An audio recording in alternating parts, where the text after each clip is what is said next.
Good morning. Good morning. Good morning. Good morning. Happy Monday. Happy, beautiful Monday. Monday, the 12th of June, 6 days to my birthday, which I'm looking forward to very much because I will be going on holiday.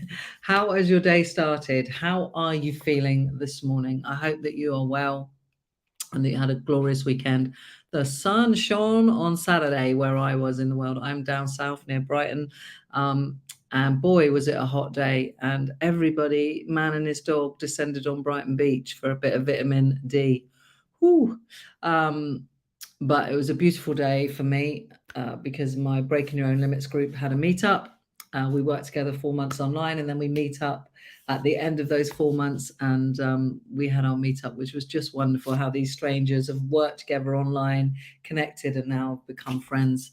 So it was a real joyous day, and I bloody loved it. Anyway, back to you. More importantly, good morning, Hetty. How are you? So I am live here on Facebook and Instagram and LinkedIn and YouTube, trying to do more regular 8 a.m. lives, maybe impart a little bit of wisdom or anything that you want to ask me, you can ask me. I'm Sam Adams. I'm a life coach and a breathwork teacher. I teach conscious, connected breathing or breathwork. I take people through that experience, and I share some tips and ideas around breathwork techniques that you can use to help you manage day-to-day life if you're feeling anxious or worried or overwhelmed, or you need to empower yourself. These are some great tips and techniques that you can use, but also some tools that we need to use mentally in order to guide ourselves and become the best and truest version of ourselves, which I'm really passionate about, us knowing ourselves and being ourselves, which so many people tend to struggle with. But why I'm passionate about that is because it has this massive knock-on effect that it frees us up. People want to feel free and freedom. Well, freedom comes from within, but it comes from being you. But you have to first know who you are, right? You have to know where you are in order to get where you're going. Or you have, it's just something you can apply to many things in life. Where the frick are you? This is how we're going to get to where we want to go, because it's all right wanting to get somewhere or be someone, but where are you right now? And so that's a lot of the work that I do, helping people who feel quite lost and stuck get the fuck unstuck. But today is a non-refundable day. It's your first day and your last day. It's your only freaking day. It's not just another day. So remember that. Hope you've checked in with yourself, maybe done 2 or 3 minutes meditation. The power of that is not to be underestimated. I was talking to somebody the other day who I'd kind of given a bit of a prescription for. She's working with me, and I was like, okay, like here's some things that I will just do for 7 days. It wasn't much. One of them was 3 minutes meditation every morning, just focusing on her breath. Morning, Emily, for 3 minutes. And she did that for 7 days. She's like, oh my God, I feel so much better. I'm carrying that on. It's like the smallest, simplest things, right? Sometimes can have a massive difference. Just taking 3 minutes for yourself to drop into your breath, to have a bit of gratitude. I wrote a whole bunch of gratitudes, and they just keep coming. The more you focus on gratitude, the more gratitude and abundance you'll feel and see around you. And that gratitude has to start with you. Like I always say, it starts with you. This all starts with you. Love yourself, self-compassion, gratitude for yourself and kindness for yourself. Everything starts there. And then we can do that for ourselves. It becomes so much easier to give more and give all of that out in the world. But anyway, that aside, please say good morning if you're there and you're watching. You've got any questions for me, or anything you ever want me to talk about around personal development, or even breath work. And I titled this live, Stop Making It Worse. Because I do this. I do it less, but I do it. And I had a conversation with a client, and they were having some difficulties with their relationship, which we all do, right? Relationships are not easy. Life can be very difficult. Morning, Ashley. He says, I journal every night and I always end with the best thing of the day and also what I am grateful for. Yeah, I love that, right? I used to do that with my kids, right? What was the best thing about your day? And like, have you been courageous today? Did you have courage in one way? And it could be the tiniest little thing.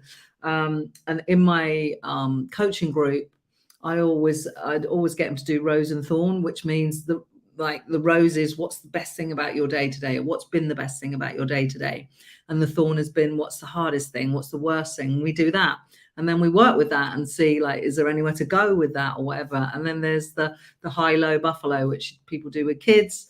It's like, what's the highlight of the day, what's not been so good, low, and what's something random, high, low, random. So there's all ways to play about with that stuff, but focus on gratitude. You'll find more gratitude, no question. And it's always difficult to do when it's difficult to do, right? Because like, being grateful is bloody easy when you're happy and dancing around and joyful. This is why you have to make it a practice, that something you do, a bit like driving the car. You don't think about that anymore, and you need to make your gratitude and your meditation and all these things, whatever your thing is, because we've all got different things that help us, because then it becomes habitual. And then when you are struggling, you'll just tap into it, and that's when you're gonna get the most benefit from it. Like doing gratitudes, like when you're struggling, everything feels that it's going wrong. And I've had a couple of weeks like that recently, where I've been like, this is like, why me? Why is this me? Why is it not working for me? And I needed to remember, like, I needed to be more grateful, and I tapped into a lot of gratitude, and I've done that a lot this weekend. And there's in the Daily Stoic, which I read often, they talk about there's two kinds of people. There's the why me, why not me, and then there's the ones that they're also like, if I win, then you lose. There's those kind of people, but there's also the kind of people which is like, well, if someone else can do it, I can do it. And I think I lost sight of that in the last couple of weeks, because Les Brown, who's somebody I know personally, he was always an inspiration to me. He came from a very difficult background. He was left in a dumpster, very little, poor education, and he's very successful speaker and motivational speaker. And I used to always think, well, if Les can do it, I can do it. And he always told me that. And I needed to hold on to that. And you need to hold on to that as well. And it's a much better attitude that will push you forward rather than hold you back. And I think I lost sight of that. So we need to get into good habits, because when it's easy to do, like I said, then when we're struggling, we can tap into it much more easily, because that's when it has the most benefit. When you least, I used to say this about my daughter, when you least want to do it, that's when you need to do it the most. Whatever that thing is, breath work, meditation, journal, gratitude, love someone. And this is, I'm going to share something very personal. My daughter is autistic, and she has a lot of challenging behavior. And when she was younger, I think it was the pediatrician said to me, when you least want to love her, that's when you need to love her the most. And that really resonated and hit me hard and stuck with me. And of course, it made sense when I thought about it. Like when she was the most challenging and I least wanted to comfort and love her and be patient with her, that's when I needed to lean into all of those things. And you can apply that to literally everything. When you are that time when you think, I haven't got time to meditate or to exercise or to be grateful or to journal, that's when you need to do it the most. It's a very simple thing to apply to life. Mandy Jane Lace, how the hell are you? Good morning. Can you believe it? My marathon wheels is Saturday the 26th. Oh my God, of August. I'm so proud of you, and I'm so happy for you, Mandy Jane. That is amazing. Good morning, Jonathan. Good morning. I am live on Facebook, on Instagram, on YouTube, and LinkedIn. We are covering all bases. This is what I used to do a few years ago. I did it through the pandemic and out the other side, and I'd go live most mornings, definitely not on a Friday. I always try and have a bit more of a relaxed day on a Friday and share a bit of wisdom, or someone will come on and ask me a question, and I'll do my best to help you navigate, or just listen, share your shit, offload. Mandy says she's lost 3 stone. Oh my God. That is incredible. Props to you. I wish I could send you like a little whoop. I don't know how I can do that on here. I probably can. I just don't know how. Quick drink of water. If you have any questions, by the way, please just drop them in or just say hi, and I can actually share some of these actually on the screen. So if you're watching on LinkedIn or Facebook, you should be able to see this, and I'm sharing good morning. And Ashley has said this morning about his journaling at the end of the day. It just sends your mind into a beautiful place of like gratitude and abundance. And surely it's much better to go to sleep with that attitude than one of like, I got all this shit to do. And if your mind is whirling, by the way, when you go to bed, journal on it, voice note it, or write it down, get it out of your brain and create space for a clear, nice sleep. It actually does freaking work. Mandy Jane says, thank you believing in me. Oh my God, darling. I believe in you and I still believe in you. And I know you'll go on to do even greater and better things. And it's such a, you've literally made my day, and it's only 8:11 that you're doing this, and that, you know, you've lost the weight, and I'm just so proud of you. So thank you for coming on here and sharing that. Laura is here. Good morning, Laura. Happy fucking Monday. Sorry, I swear a bit. I try not to, but it slips out every now and again. I saw Laura at the weekend. She is part of my Breaking Your Own Limits groundbreaking group coaching program that is coming to an end. And we had our group meetup. Strangers became friends. It's just been wonderful. Hetty is saying, I find it so difficult to remember to meditate or to journal. Yeah, it's a habit, right? If you go out in the world and Google how long does it take to form a habit, you're going to find 100 different answers. Some will say it takes 21 days, and some will say 30 or 66. You have to find the one that works for you. And oftentimes, if we create a bad habit, I'm quickly changing because we're talking about habits, but we often think, I'm just not going to do that. Like for me, like eating chocolate, I'm just not going to do that. We know that's impossible, right? Especially women. Like, I am not eating chocolate ever again, but you have to replace it with something else. So for me, if you know EFT, tapping. So when I have that craving to go and eat chocolate, instead of eating the chocolate, I tap, and it actually works and helps me. I know that doesn't really help you, Hetty, but set a reminder on your phone if it takes that to do that, or on your Alexa or whatever.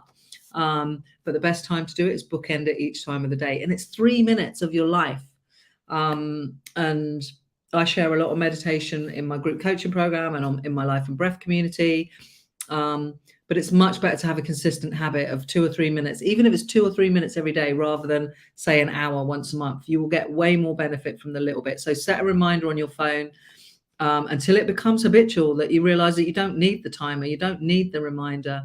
And there is so much research around meditation now as well about the benefits of it to us cognitively. It helps me focus. It helps me calm down. I've had a stressful couple of weeks, and I've really leaned into my meditation, and it's helped me massively. Mandy Jane says, I've got to run wheel. Yeah, I know what you mean. Get on the wheels. Laura is saying, awesome weekend with the best people. Wasn't it just like, when you do this personal growth journey together and strangers become friends, that bond is like incredible. And to see the group come together on Saturday and just finally meet face to face, like, it was just amazing. Hetty, do you suggest guided meditation? Well, for me, Hetty, like, I was one of those people who didn't believe in breath work, meditation. I thought it was all a bunch of woo. But I also had this thing about meditation where I thought, well, a lot of gurus do it, and if it works for them, it should work for me, right? And just sitting there in silence is incredibly difficult. Like it, and even now, like, and I go to the Buddhist center, and even there we talk about how difficult it is just to sit and to be, because there is just a sitting meditation. But I wouldn't suggest it in the beginning, because it is really hard, and I still struggle with it. I need something to focus on. Meditation is not about shutting down the mind. It's about focusing on one point. If you think of a triangle, I usually draw this out. Hang on a minute. It's a really, really poor triangle. There's a triangle. There you go, Instagram. And like, this is us up here. Like, we've got all this wide open neck of the funnel where we've got lots of thoughts and things going on that we need to do and places we need to be. There's so much, and we're thinking about all of these things, and we're focusing on so many things. So we've got the top of the funnel, but at the bottom, where the pinpoint is, this is where we are in meditation. We're just focusing on one thing. Now, often I use breath because I'm a breathwork teacher, or you can focus on counting your breathing, or you can focus on a candlelight and just look at the candlelight and just focus on that and catch yourself when your mind wanders. And when your mind wanders, congratulate yourself, because that's a bicep curl for the mind. That's what meditation is all about. Bringing your mind back. That's how you strengthen it. And you just learn to focus on one thing, and it quietens down all the thoughts. But it takes practice. And there's so many guided meditations. out there. I've started to put some on YouTube because I've been creating some for my Breaking Your Own Limits program. We always start the sessions, which we do on a Monday lunchtime. Like Mondays is like my favorite day because I get to do this group, which I love. I've got another one coming in September, by the way. And we always start with 2 or 3 minutes of meditation. And I do one which I call the anchor breath. But if you looked up the anchor breath, it's not my version of it. And we imagine there's an anchor inside our body, at the top of our body. And we breathe in for 3 and we exhale for 6. And when you exhale for 6, this is like a little breathwork meditation. You just imagine that anchor drifting down through the center of your body. And it's really good to help you get focused. So I do that. And then I share I've done some like more personalized meditations for that group, and also in the Life and Breath community where we do breath work as part of the membership, and I drop in meditations. So I've gone off on a tangent this morning, but anyway, the breath work is amazing. Like, it literally changed my life when I was really struggling. I had a lot of loss in a very short space of time. I was just struggling. All of the tools that I had in my box, nothing could shift a lot of the pain, and I just needed to clear out this trauma and this pain, and breath work just kept coming to me. Like the universe was just going, here you go, and eventually I paid attention, and I went and did this course for 5 days, changed my life. I cried, I wrote, I got rid of so much stuff, and then I thought, this stuff is so powerful, I need to, learn how to do it so I can use it with my clients. So I now know a lot of stuff, like small little techniques that you can use to help you with overwhelm, anxiety, to empower you, but also the deeper conscious connected breath work, which is very experiential. Like, it can change your state of consciousness. It's great for your immune system and so many other things. And it really is an amazing experience. And there is a live session on Thursday night, Hetty, if you fancy coming along. It is at 7:30 p.m. It's online. So yeah, if you fancy coming along, if I drop the link here. I don't think I can drop the link here. Oh, maybe I can. Can't post comments to some destinations, it's saying. We'll see if you get this. If you go here, you'll get a little bit more information about my breath work that I do. And you can also see about the classes. Let me know if you can see that. I've typed the link in. Emily is saying over on Instagram, I've been doing gratitude affirmations every morning and night. It truly makes a difference. And I have noticed that I'm now naturally seeing the positives and also being grateful for the challenges. Yay, I love that. Love that. Yeah, and it's just another habit, right? And then Emily's saying, I love your breathwork sessions. So amazing for release. Yes, it is. It's like letting go, right? Like, in really, you change the state of consciousness, so you go into your subconscious brain, which you can't actually access consciously, but your breath can do that for you. And until you experience that, you think I'm talking bollocks, it's bullshit. But trust me, I have to do it to believe it. And you can get to the places that we can't get to consciously. You just can. And there's so much that we hold within our bodies and we suppress. And sometimes it does stuff that it blows our mind. And sometimes you might just have a really deep, relaxing meditation. Someone said to me, it's like meditation on steroids. But then the next time she did it, she felt like she was levitating. There's nothing to be frightened of, by the way. You're only breathing and lying on the floor, but you're doing it in a guided way, and you're really working your breath, and you're flooding your body with oxygen. Your body needs this for its cells. It's the most natural resource that your body needs. So give it more oxygen. That's what I say. Anyway, I've really gone off on a tangent. The thing I wanted to share anyway, which is what I said, is stop making it worse. And this is I think applied to me. But it also comes from the Daily Stoic, which I read most days, and I take a lot of inspiration from it. Some of it doesn't always resonate, and some of it does. But I have dug myself a lot of holes sometimes, and I'm pretty sure maybe you have too. We all do it, right? And we just have to learn to stop digging sometimes. And I was with some people last week, and I started to talk, and I just thought, I'm digging myself a hole here. And I really need to stop digging. So I did. Because it just, it can just make things worse. Of course it can. And we can get angry and agitated. and yeah, we have to have difficult conversations. If you're working in management as a leadership, sometimes we have to have difficult conversations with our partners, our friends. But anger and feeling, getting all ourselves all worked up is probably only going to make things worse, because in that heat of that moment we don't necessarily have a plan of like, where's this going, what am I trying to share and express. So I would what I wanted to share today was just give yourself a little bit of space, um, and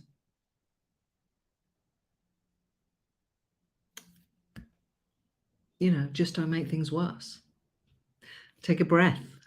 There's a reason why people say that. Take a breath. Take some deep breaths. We need more deep breaths. um, try, I hate that word, try. Do your best not to get angry, because one of the things I work a lot with people is around managing our emotions, having that emotional agility. And when we're having to deal with conflict or difficult situations, we don't want to bring all that negative emotion into it. So stop digging yourself a hole. Take a breath, step back, learn to respond and not react. And I always say that it's like that. Responding is when we go away, we step away, we either take a breath, we get a text message we don't like, and rather than reacting straight away and getting angry and digging a hole, we just take a breath, or we step away and think, I'm going to come back. Or you write a reply. I did this the other day. I actually voice noted a reply to somebody in a difficult situation, and I didn't send it. And I sat with it for a bit, and then I went back and I listened to it. And then I said, okay, that is not good enough to send. And I didn't send it. It's just taking a bit of time. Hetty, I hope that helps you with the breath work. Please go check it out. My Breaking Your Own Limits program starts in September. If you want to know that, please drop me a message. I can send you details about that. We had a bit of a soft launch a couple of weeks ago, so you missed out on the real bargain to get it pretty much about 40% off, I want to say. But it's not that now. But anyway, and where we focus on self-awareness, confidence and clarity, relationships, and purpose and meaning. This is purpose and meaning. That's the whole point of life, right? Purpose and meaning. Do you ever ask yourself, why am I here? What's it all for? I know I have. Anyway, I'm going to leave you with the things that I always leave you with. Please check in with yourself. How are you feeling mentally, emotionally, and physically? If you've not got time for meditation, just do 3 deep breaths as you go into your day. Give your body and those cells some extra attention with filling it with some beautiful oxygen. Remember, you can go 40 days without food, 3 days without water, but you can only go 3 or 4 minutes without breath. So your body needs that juicy oxygen. Remember, everything starts with you. It starts with you. Take care of you. Prioritize you. Today is your first day, your last day. It is your only day. It is a non-refundable day. You can't recycle it. You can't go around and rework today. Give it your best. Be true to yourself and have yourself an amazing Monday. I should, all being well, be back tomorrow at 8 a.m. If you've got anything you want me to talk about or you want to share, please drop me a message. I've got something really exciting happening today. Not today, Wednesday. I can't even talk about it. It's like, I really want to talk about it. Hopefully tomorrow I can talk about it. Anyway, have a great